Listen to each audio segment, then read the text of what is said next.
Sir Amir, kamusta po si Trixie? Tama ba yung narinig ko? Kinakamusta mo si Trixie? Concern lang naman po ko kasi narinig yung nangyari sa kanya. Concern? Hindi ko kailangan ng concern mo. At mas lalong hindi kailangan ng pamilya namin ng concern mo.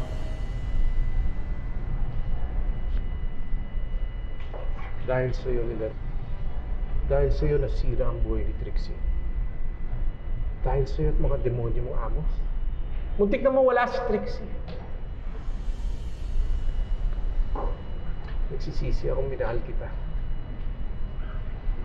Dahil ikaw lang pala makakasira ng buong pamilya ko. Pero huwag kang galala.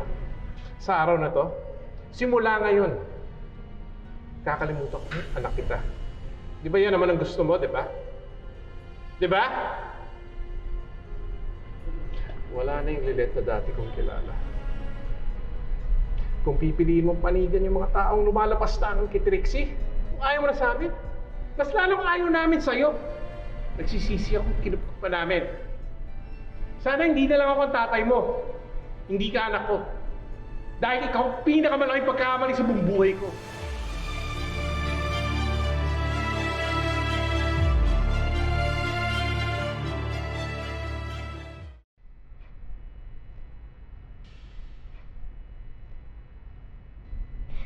Parang linyahan lang sa mga teleserye ah. Ikaw ang pinakamalaking pagkakamali ko sa buong buhay ko.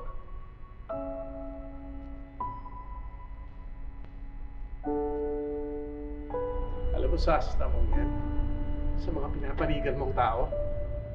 Nagkamali talaga ako. Congrats, Lilit! Sa wakas, lumabas na rin sa bibig ng ama mo yung matagal niya nang pinaparamdam sa'yo. Di ba? Kahit nakumpirma niyo na noon na anak niyo ako, hindi niyo pa rin ako pinaglaban. Pinaako niyo ako sa taong hindi ko naman kaano-ano. Pero thank you, sir. Kasi mas naging ama naman si Tinang kaysa sa inyo. Shut your mouth! For almost 20 years, imbis na anak, trinato niyo akong kasambahay. Mas prinoteksyonan niyo yung sarili niyo kaysa sa akin na dugot laman niyo. Mula pagkabata, sinasaktan na tinataboy na ako ng mundo. Pero gets ko naman po. Ako yung kailangang isakripisyo para lang hindi sumabog yung pinakamalaking pagkakamali niyo sa buong buhay niyo. Pero ito yung tatandaan niyo. Itong sinasabi niyong pinakamalaking pagkakamali niyo. Itong patuloy na lalaban para sa tama. Kaya pasensahan na lang tayo. Kadugo ko man kayo o hindi, gagawin ko pa rin ang lahat para putulin ang sungay ng pamilya niyo. Ganun ba, Lilet? Putulin?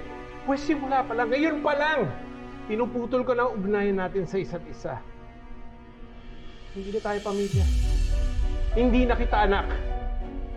Tandaan mo yan, Lilet. Isa lang tuldok sa nakaraan ko. Isang tuldok na dapat ibaon na sa limot. And let this sink in, Lilet. You are nothing but a mistake. Remember that.